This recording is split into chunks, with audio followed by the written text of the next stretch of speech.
Hi, this is Jonas. On this week's episode of the Bonsai Wire podcast, co-host Andrew Robson and I talk about an upcoming event hosted by the Bonsai Society of Portland. The event, called Farm to Table, is a celebration of all things related to field-grown material with a special focus on the work of Telperian farms over the years. The conversation took place late at night, so if any of it sounds wonky or not fully thought through, that's why. But we do hope you enjoy the episode. It's interesting. You're planning this show, which is awesome, and we've been in Portland doing this farm to table event, which has been really fun because it's more, more education, less display, and so that's been kind of a fun puzzle to work around. We're asking basically the same questions just for a different event. So give us the overview. What is farm to table? Farm to table. Okay, so we have so much. In many ways, you and I always complain that we don't have enough growers, and that's 100% true. But in other ways, there's been a lot of people growing trees, and it's not necessarily one person, but it's been like, oh yeah, I have a batch of 50 tridents and on my farm, and I dig these out. Or, Brussels has been a good grower. He grows these crazy dawn redwoods.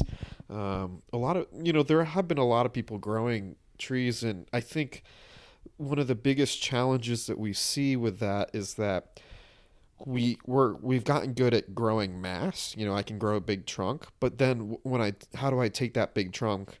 How do I take this tree from a farm and get it on a display table in front of a judge, in a pot that's mossed and looking nice? And so that's what our farm to table event's kind of about. Is our starting point is Telperian Farms, since they were our local growing home for the club. But there's a lot of these Telperian trees in circulation, and they have different challenges than we're maybe used to dealing with maybe field-grown material that we see from Japan. Yeah. And so how do we take something like this and turn it into something that's beautiful? How do we get the best out of this material? How do you make that initial pivot from farm to display table? And so that's what our event's about. It's that initial kind of transition. So how many bonsai books have you seen in your life in any language that break down the techniques you need to get from trunk to show? Not many. One of the books that I recommend is Peter Adams has a great Maples book, and he shows you what happens. The best thing I like about the book is not the actual photographs, but the illustrations. That I don't know if he did or someone else did, but he has like a trunk chopped trident, and then he has the sprouts, and then he has the sprouts growing and getting thick and then cutting them again, and that progression from a trunk chop to a very beautiful traditional trident. That book has some really magical illustrations in it that I think a lot of books lack. But that's just one little snippet in a big book. There's not many out there. It's interesting. Most bonsai books assume you have a bonsai. Yeah. It looks like a bonsai. Yeah. And most bonsai don't start out as bonsai. They start out as a seedling, a cutting. Yeah, or a plant from your local garden center. That's or right. Something grown on the side of the road. It's right. So, in the thing that really, challenged me. So I've been playing with tons of deciduous field-grown material the last 2 years, essentially, and it's taught me a heck of a lot. And something that I learned was to take all of my preconceived notions and throw them in the trash. Because say more about what you mean by preconceived notions. Well, it's basically saying, okay, I have a Korean hornbeam. If I look at Kokufu books, here's what Korean hornbeams look like. But this doesn't look like any one of those things. And for me to turn it into one of those things would be disrespecting the material that's in front of me. Yeah. And I get a worse result trying to force this to be something that it's not. So how do you take this thing that's very unusual and work with it? And to me, the mindset, a good way to think about it has been, this is more like, even though this was grown on a bonsai farm, this thing was left to be kind of wild. It didn't get perfectly manicured or groomed. And so a lot of these plants, they have a very Yamadori feeling, where they have these reverse tapers or flaws or straight portions or whatnot that end up being beautiful when you accept that it's not your preconceived notion of what it should be. So does that mean we are lowering our standards? I don't think it's lowering our standards. I think it's Because we're opening literally saying that it's flaws are okay now. it's and we're opening embracing them. Yeah, but we've been doing that for a long time. Michael Hagedorn's book is a great example of this bonsai heresy. You know, how many times do we see bar branches are bad and hear that in our clubs and whatnot? And you go to Japan and you see bar branches all over the place. And so if you're growing a tree from scratch, should our standards be higher or lower? You know, years ago I would have said higher. I mean, if your goal is, that perfect kokufu, traditional, idealized bonsai, then there's a path to get there. But if you just plant something in the ground and let it be wild, I think, having that wildness is that's what's been challenging me lately in a really, really fun way. Oh, say more about that.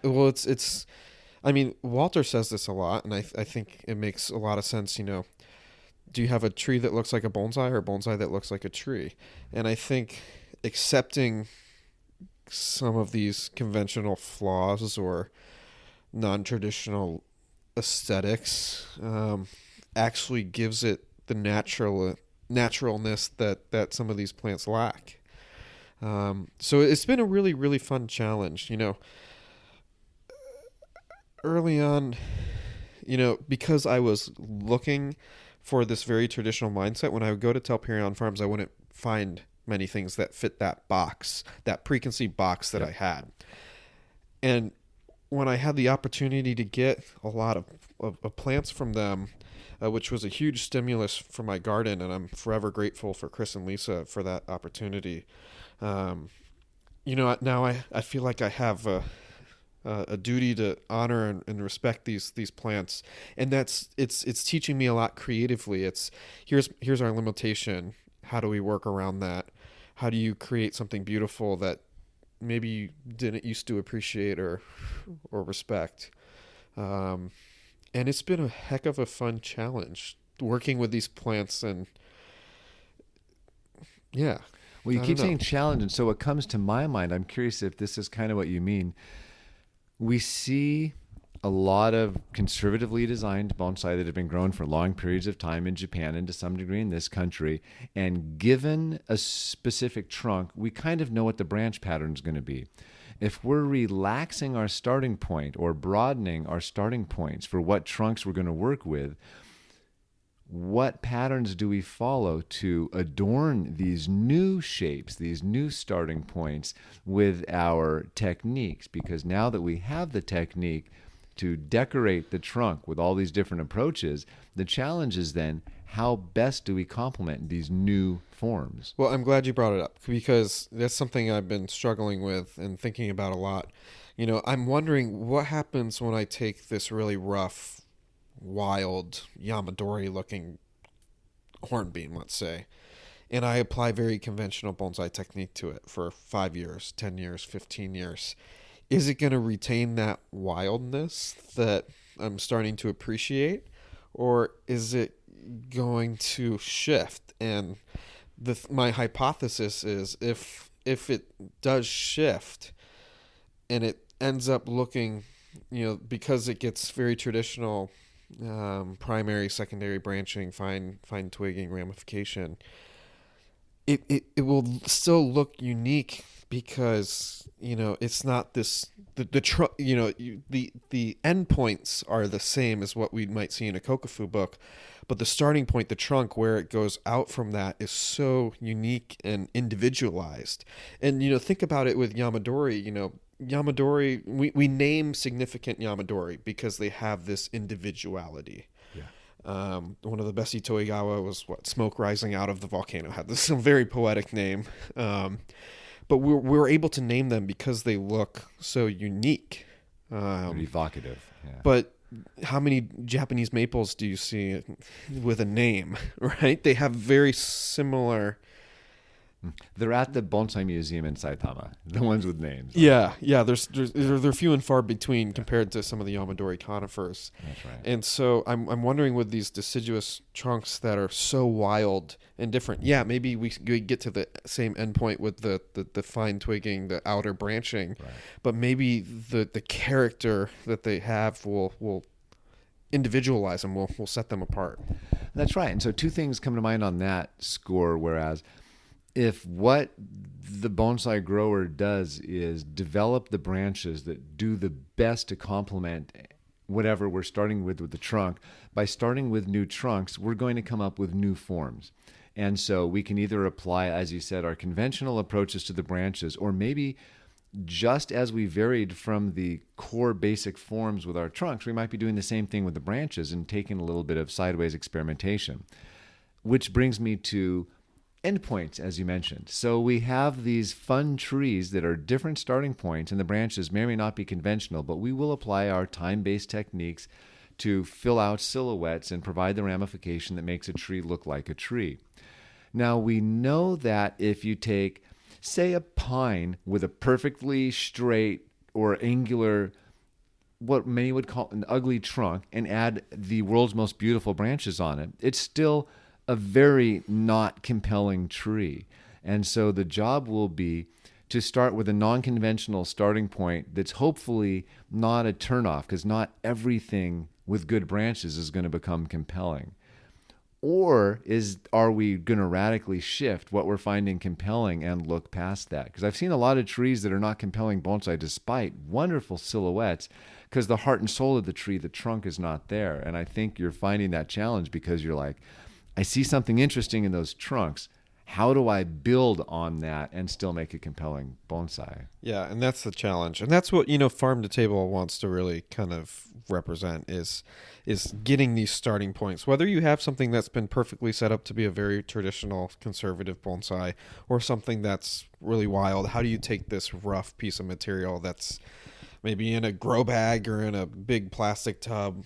How do you do that initial repotting to get it in a pot? How do you make these design decisions that we're talking about and do a first styling? I think, on these field grown trees, a first styling is one of the more challenging aspects. And so at Farm to Table, we're going to be doing a lot of these and talking about a lot of them, how you get started. What approach? Which is so hard. And that's super exciting. So both things you said are super exciting to me. The one is, what I love about the idea of Farm to Table is I want there to be more beautiful bonsai. That's always my secret ulterior motive to everything in bonsai. I, for selfish reasons, want to see more beautiful bonsai out in the world.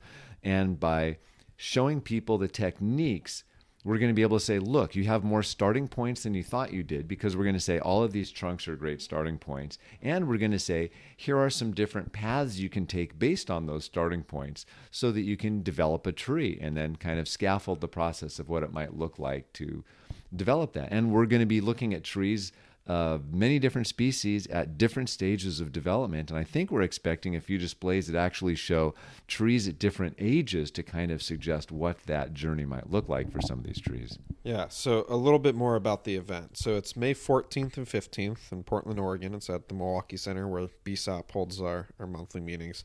May 14th is World Bonsai Day, so it's a fun kind of tie-in for that.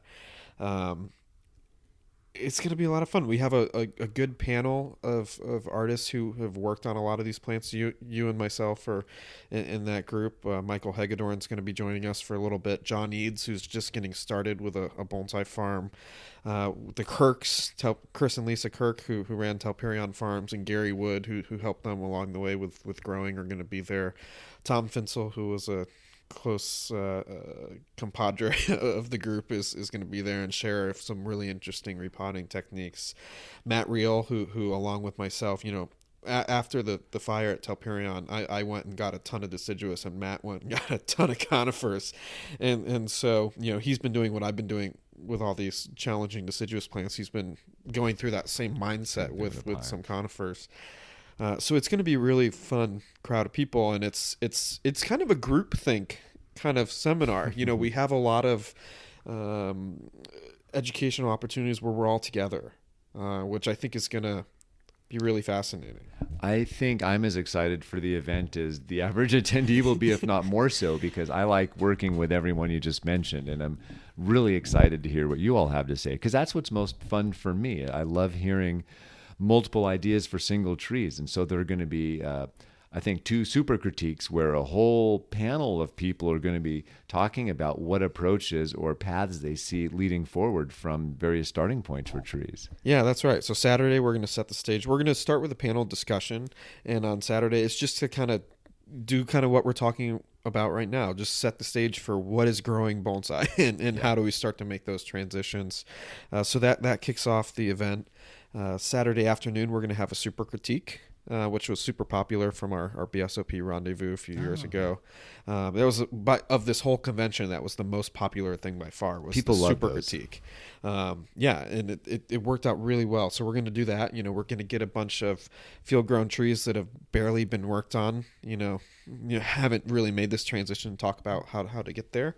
And then we're going to finish day 1 with a super workshop. So tell people, are we going to be wearing capes, or, like, for those who haven't been to Rendezvous, what makes a workshop super or a critique super? Yeah, super. It's just, rather than working with one person, all of the artists are going to be floating. The critique, all the artists are on stage, and we're each, critiquing the tree and groupthink, basically. We're all sharing ideas and hopefully enhancing our idea space and bouncing them off of each other and sharing different perspectives and directions to go. Same with the super workshop. So that's going to be people bring these plants. Maybe we do some light work or do a big group critique for that. But it'll be, a lot, people bringing their trees, us going around the room, giving them a lot of different perspectives and maybe jumping in and doing some of those things as well. So that's day 1. I think it's going to be a lot of fun. And then how's day 2 looking? Yeah, so day 2, that's when we're going to have a formal display. Not really an exhibition like what you're doing, but just a formal display where we show maybe, half a dozen of these Telperion trees, actually on a table that have made this journey already. And then maybe we have a few progression displays where you have a chochabai or a black pine that's, a cutting, and then 3 years down the road, 5 years, 10 years, a finished tree, something like that, to show the progression of a young plant. So the display will be on Sunday. We're going to do some demonstrations in the morning, which is going to be fun. It's a super demo, basically. So all of us doing the demo at the same time. So it's not just, here, you get on stage, work on this tree and put on a show. You're actually going to be able to work because, five people might be sharing the mic and working on plants at the same time. And we're going to have some mini lectures going on in between that. So we'll actually get time to work on these plants. Tom Finsel's going to talk about his top-down bare root technique. Gary's going to talk about some pine pruning from the fields. Chris and Lisa Kirk are going to talk about their experience at the farm. And so it should be a really, really fun morning. In the afternoon, we'll present the demo trees. We'll do a critique of the trees from the show that have made that journey already and maybe how to take them to the next step. And we'll finish the weekend with a reception. So it's going to be a casual event, but I think highly, highly educational. All of the focus is on education, not small details like what are we having for lunch or what type of chair are we sitting in, something like that.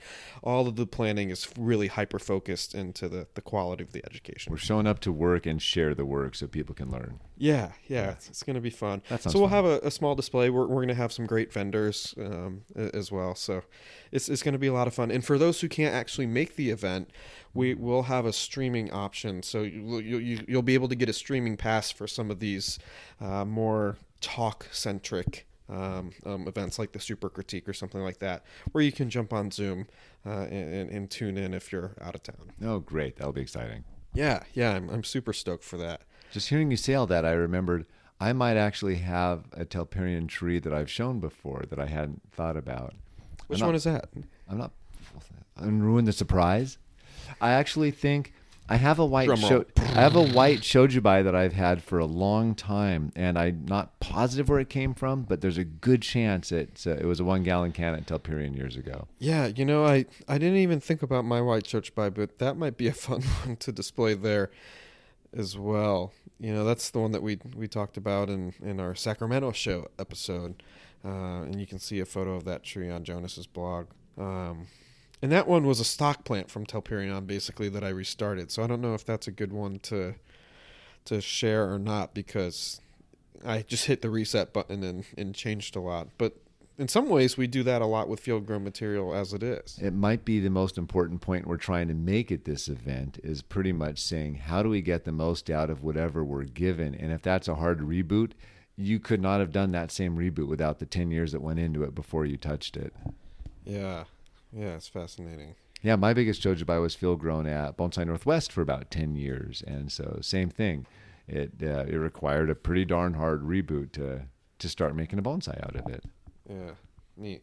What are you excited for about the event? You're coming up to participate. What I've talked a lot about what we're doing. What sounds fun to you?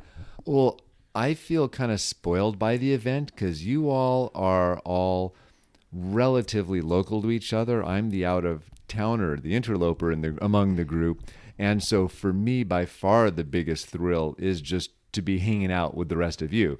And so for those of you who don't know, I'm pretty good friends with every single person who's participating in this event. And so just to be able to spend time and hang out, let alone learn from everyone in a setting like this, well, there's nothing I'd rather be doing. That's super fun.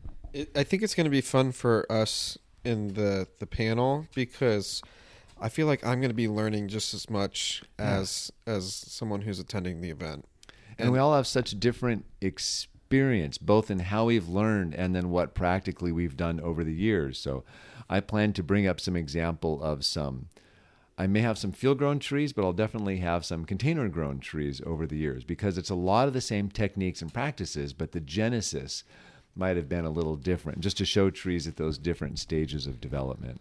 Yeah, and this is something that I think we want to do. I mean, we obviously got to see how the first one goes, but this is something we think we want to keep doing, because so much of bonsai is about this transition of taking something that somebody has grown, or this genesis, whatever it may be, and just getting it on a good path. And that initial transition is so, I don't know, monumental for the design of a bonsai. Yeah, it really is. And what's funny is this is going to bring up, and I hope we get into this at the event, if I were to artificially lump all of these initial stylings into two categories, there's pretty much design a tree up front or start building a tree. And I very much have spent more time in the build a tree camp. So 90% of the field-grown pines I look at, well, you graft it, and then you add an inch, and you add an inch, and you add an inch, and you add an inch. And then, 10, 15 years later, you have a great tree. And it doesn't occur to me to work with bad branches and fill out a silhouette, because why would I want to end up with anything but a radical finish point? Do you think that's because you're thinking of it as something that's more traditional rather than a found object that you're trying to enhance? I think of it solely in how much I love when I see the evidence of time-based techniques in the branch density. And I have not found as effective a method of building successful branch structures without doing it incrementally. If you have something really unusual, and I guess this is the thing that I talked about earlier, but if you have a starting point that's very unusual, and then you put those time-honored techniques onto that, do you like that? I mean, well, so the question gets to, very specifically in this case, do I want dense branches or not on the tree? And if I want short internodes, I'm going to build it. If I want long internodes, or I want the thing to be really spaced out and airy, then we can have at it and style it right up front. It's interesting too, because someone like Walter Paul does very different work than I do, but he also gets trees that are dense.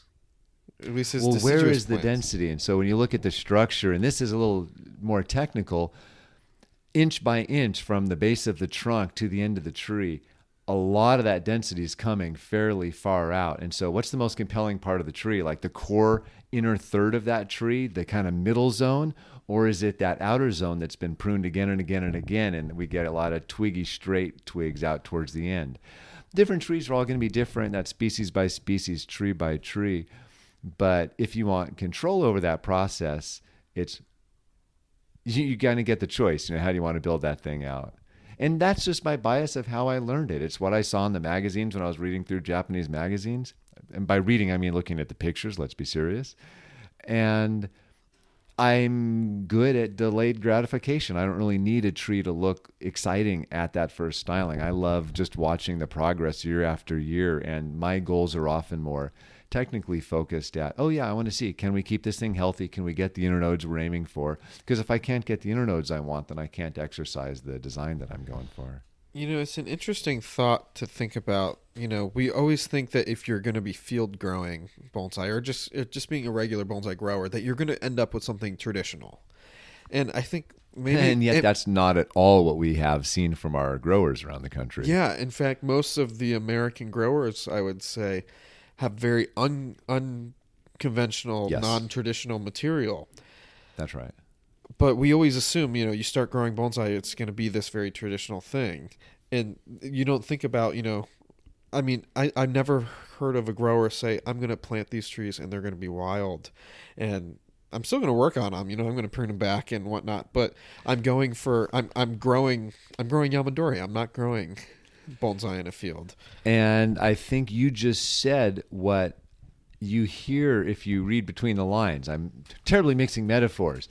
When someone tells me that they have 1,000 trees in the field, what they're telling me is they're growing Yamadori. They're not growing bonsai to look like bonsai, because no one's going to have the time to do the work along the way to yield a tree that we recognize as, oh, look, there's taper, there's movement that I understand. The interesting thing, though, is that when someone's growing, let's say, Yamadori versus someone's growing conventional bonsai, you still end up probably with a similar success rate of, a small handful are really good trees, Yes. and then a lot are fairly average. Right. And so then you have to find out, what do you want to end up with and what percentage do you want to be good? And so the reason I'm so clear at how I think of this is, I won't say effective, I'll say clear in how I think of it, because I have tried to consciously grow trees from seed for, 25 plus years right now. And I know that it's insanely hard, even when you're trying to go for a traditional model. And so my bias is always toward, if I don't see what I want to see, it's not due to lack of vision as much as it's hard and it requires effort. And so it gives me so much stronger appreciation for trees that are well built and that don't have the most obvious flaws that can be so distracting. And so I know it's not as cool to appreciate things that are well done because there's such unicorns. They are so hard to execute. Yeah, and a lot of these well-done trees are trees that, I don't know, we think about them, we put them up high on a pedestal, and so they have this look that's familiar. Well, do they? And so here's where I get into more interesting arguments for me personally, because how many well-executed trees start to finish do we have in this country? And I'd argue it's very small, peanuts. In Japan, there's a whole bunch of beautiful trees, but most people experience Japanese trees through images, videos, photographs, and it's not as direct an experience with these, quote, conventional or boring trees, which are insanely hard to execute. That's the irony, is that these Yes. what people use as cookie cutter trees are some of the more difficult trees to create. They're some of the hardest trees to create, and they're insanely unique. And when you look at the best trees in Japan, they're not cookie cutters. Do they have full silhouettes? Yes, because that provides evidence of the time-based techniques on giving the branches on them. But if it's a pine, you want bark. If it's a maple, you want that density of the branches and a low scarred trunk with some interest in it. And that is insanely hard to do over decades. To not let it blow out once, year after year after year on a trident maple forest with a bunch of skinny trunks, that's insanely hard. And even one of the best gardens in all of Japan for producing those, at Takayama's garden at Fuyuen, man, they're not perfect. They're not perfect. And these are some of the best guys in the world doing this decade after decade, and you still find it hard to see that. So it's interesting where the art and the technique overlap, and I think that's kind of square, like the heart of kind of what we're talking about here. Yeah, I agree. And I know that where my failures have sometimes resulted in really fun and unusual trees. It was never what I started for. I may love the trees now, but I can't say they're good with a straight face because they're just kooky. And I am very happy with what I did with them based on the starting point. But I would never say with a straight face, oh, yeah, try to do that again. And so I'm always trying different things and trying new ways to come up with, trees that I find compelling. Do you have a lot of field-grown trees in your garden? Like let's just talk actual field-grown, because this farm to table is celebrating the legacy of Telperion, which is one of our more famous ground growers. Exactly. So talking just specifically field-grown trees, do you have a lot of these in your garden? It's funny. Over the years, field-grown trees have come in and out of my garden, but at no point have I carried a ton of field-grown trees for a long period of time. And I'm going to guess the main reason for that is twofold. One, they're very highly desirable trees. And so people are always going to be interested in things with bigger trunks. And so I'd be more like, if I have a bunch of them at any one given time, I'd be more likely to sell them because I have a bunch of them. The other thing is... And those are the ones that people are asking you about. Precisely. People want size more than they want quality. That's always been the case. Do you have anything with a trunk X inches big? And that's the question. Do you think we're at fault because we always tell people to buy the trunk? So I don't know that I've always told people to buy the trunks. I tell people to buy the trunk because you end up in a place. You end up with a tree much faster that way. You end up with a tree faster. Yep. Yeah. And that's why I think I've learned so many lessons about the trunks, because having tried to grow the trunk as opposed to letting nature do it and rolling the dice as to the good one, you'll have a much better collection if you buy the best field-grown trees, no question. But I have had a number of field-grown trees in the garden that I've worked on for longer periods of time, and I found it insanely slow. Your nice Chuhian black pine, is that a lone pine tree? Where'd that one come from? Yes, that was a field-grown tree at Lone Pine. It was one of the seedling cuttings that Kathy Shaner started, I believe, in 1993.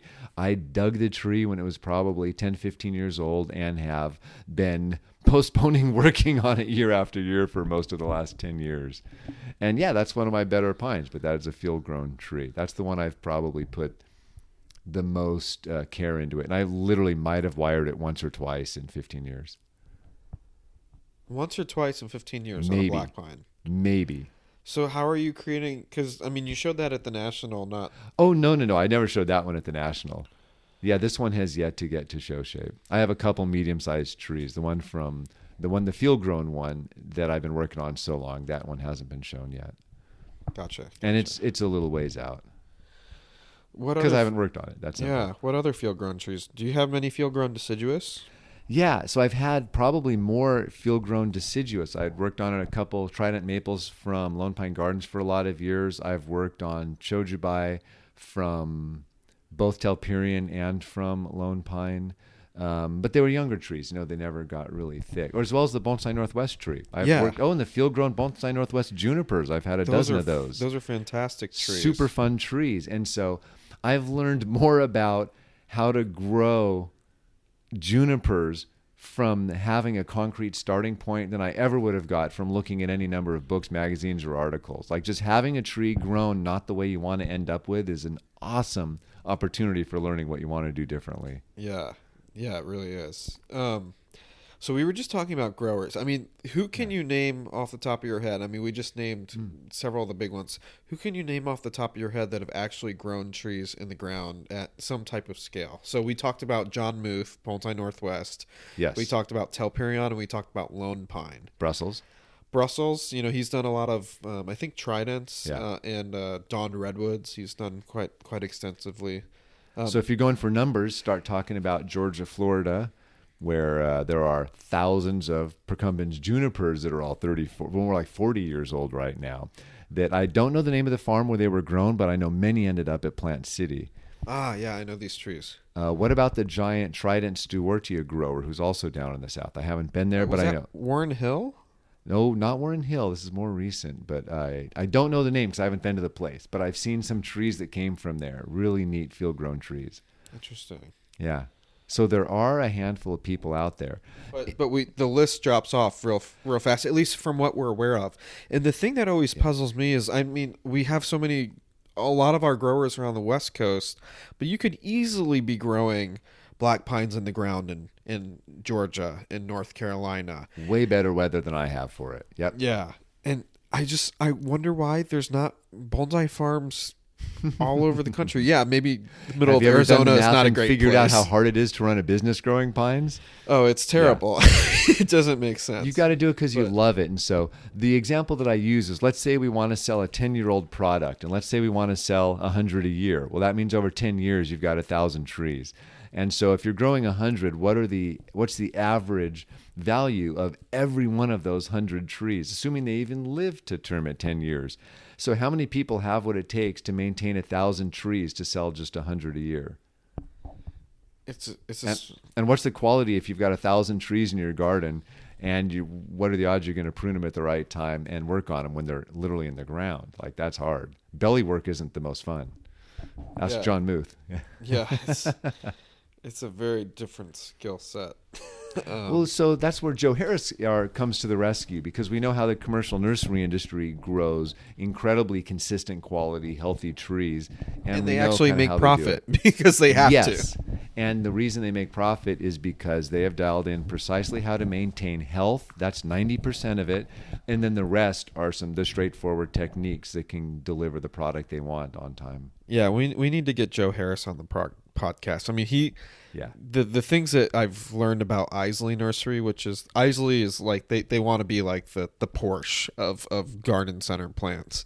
They're striving for like If every other conifer in America was a Porsche, like they're big Yeah. and they're good. and they care a ton about their quality bar. So Oh, they'll man. burn thousands of trees a year that don't meet that quality, because if you have a tree that's below that bar, then that's associated with the Isley name. And that Yeah, hurts Joe the doesn't brand. allow cuts. Is it larger than his thumb or larger Larger than than his finger? thumb, I believe. Yeah, it's one of those some finger. They're On like, they just do not allow tens of thousands of Japanese maples. Yeah, they do not allow cuts larger than that, because the odds that the tree will become infected or that you're going to have some dieback on there are so high that they know they're better off throwing away a tree than having a scar, which is going to prevent them from getting the margin they want on the final product. Yeah, it's insane. Love it. We speaking of people we need on the podcast too. John Muth, we need to Yes. really talk to him. Yeah. He has told me fascinating stories from having a bonsai retail business for years. Yeah. If he wires an S curve, something that you and I try and avoid like the plague, That's it what sells. sells Yep. unbelievably. If he wires what you and I consider good movement, He has it's far fewer buyers. far fewer buyers. Because S-curve reads bonsai to people that just walk in off the street. Yeah, That's right. It's what they see when they go on Amazon and look for a Yeah. tree for sale. And so it'll be obvious to pretty much every person listening that Andrew and I have a very strong bias toward, we want to make really high quality, what we find beautiful bonsai. And that's going to be more unique forms. It's typically going to be a lot more challenging to grow, and it's going to bear much greater scrutiny if executed well. Yeah, and we should also disclose you and I don't do a lot of growing in the ground either, No. but we work on a lot of these trees with That's right. students and trees I've that done we a acquire. very small amount of ground growing. I stuck a number of things in the ground that I had for a long time. Actually, I had trident maples in the ground longer than anything, like literally over 20 years ago. So working on a lot of trees that have been ground grown, what do you see that you wish they had done that they Roots. didn't? Period. That's exactly what I was thinking. Number one, roots. Because I mean, when we're putting it in the ground, we're at the basic assumption, I want to get a big trunk. Right. So I just leave it there, and by leaving it there and not pulling it out and working on the roots, you get a big trunk really fast. But then you and I go to dig that first tree repot. out, Yep. we bring it home, and it's a disaster. Yeah. And so if they took twice as long to grow the tree, which is still really fast, but they pulled it out it doesn't even have to be every 2 years, every 3 or 4 years, worked on the roots, put it back in. That's right. It would make all the difference. Yeah. So number one is roots. Number two is trunk basics. And by trunk basics, I mean the number, size, and location of scars, which is another way of saying the taper and the movement.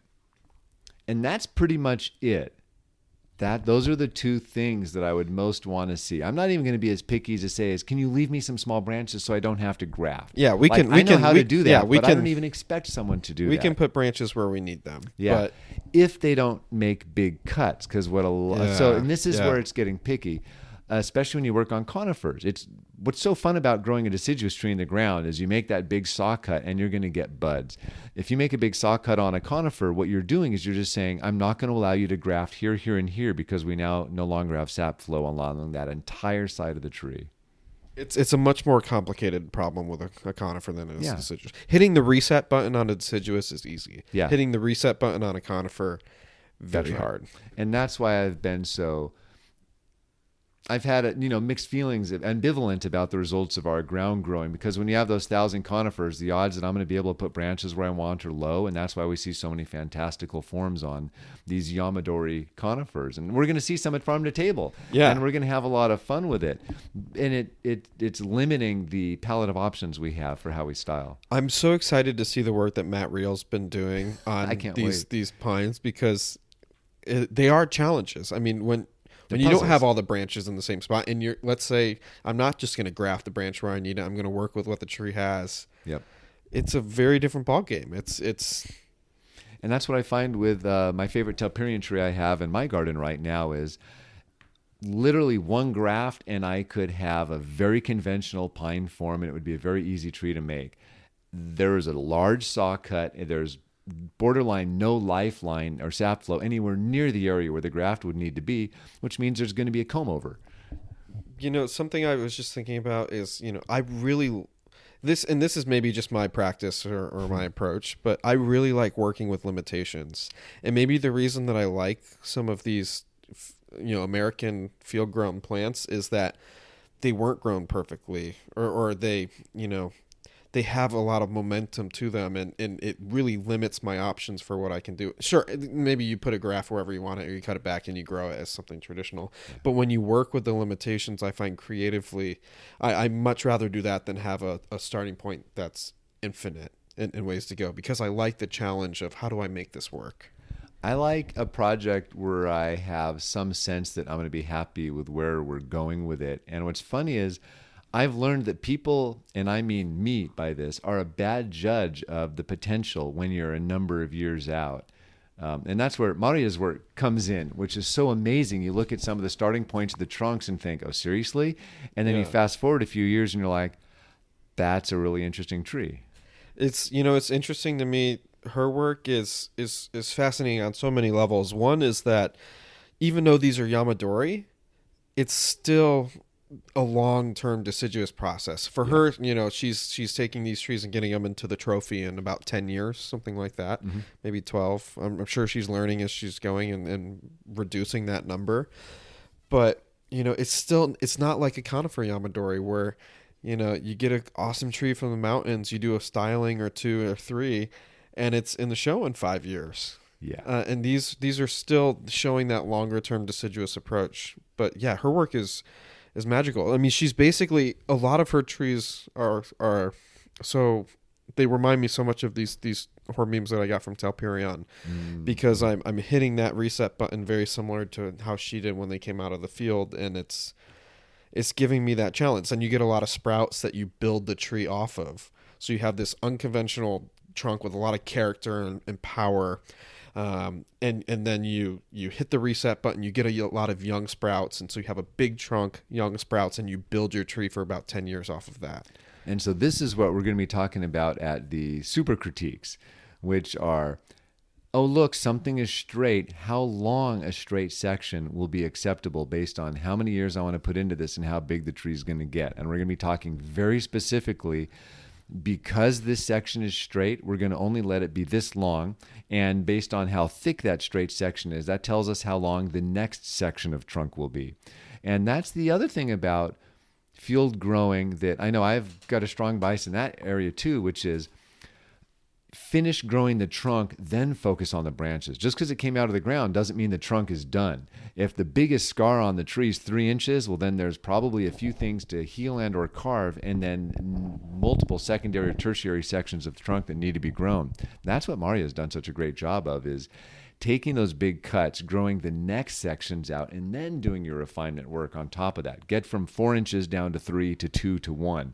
Don't just jump from 4, wire it down to 1, and you're done. Yeah, she's building that transitionary material from these really nice big trunks. And that's what we see a lot of with our field-grown bonsai that I see in shows, and I'm sure you do too, is a nice big trunk with little tiny twigs coming off it. And because that middle part's hard. It's slow. It's boring. It's sacrifice branches. It takes up a ton of space in the garden. Yep. And that's probably my very favorite part. And this is, I mean, I don't think Peter T is working on these same types of trees that we're talking about, but with very conventional trees, Peter is absolutely fantastic at building that transitional material. He's one of the few people that I see spending a lot of time and energy focusing on, oh, this branch isn't as thick as it needs to be for the trunk size that you have. We need to really, don't cut this. Stop yes. cutting it. Put your scissors down, utensils down, hands up, walk away, and just let this thing grow so we can actually get that transitionary material. So it's not just big trunk to little twig. It's big trunk to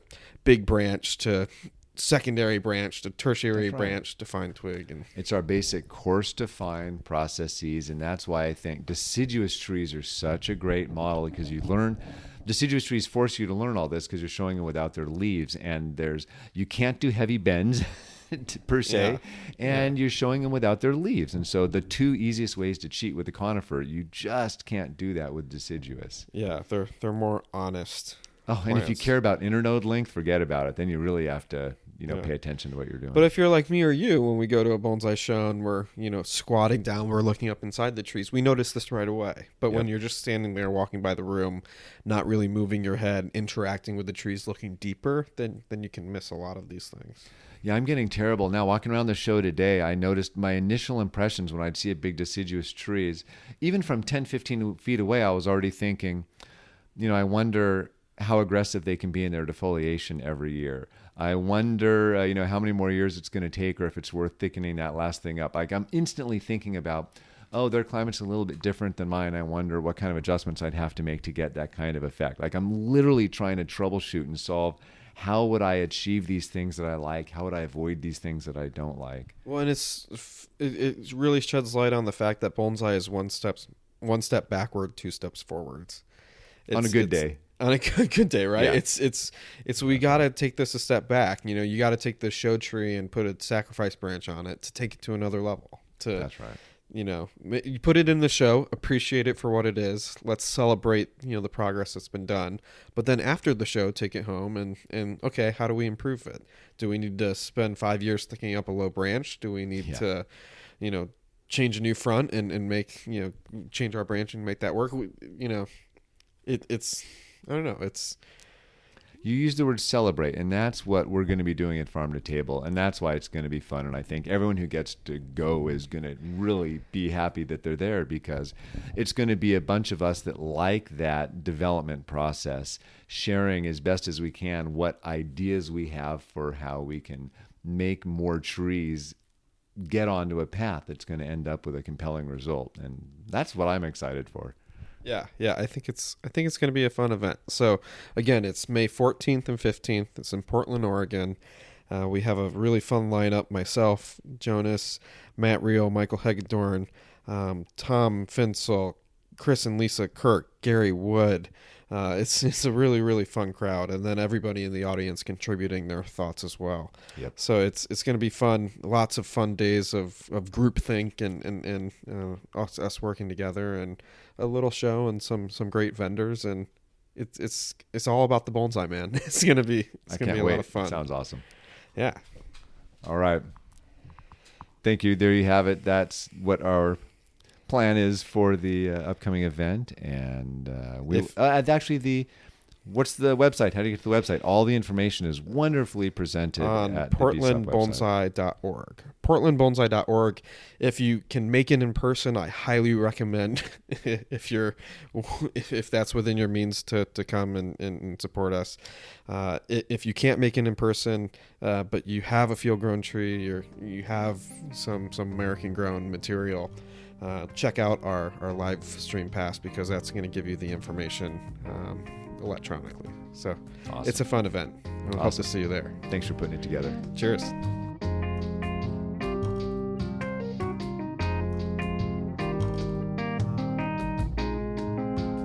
The music on today's podcast was brought to you by the fine folks at Blue Dot Sessions. Check them out at www.sessions.blue.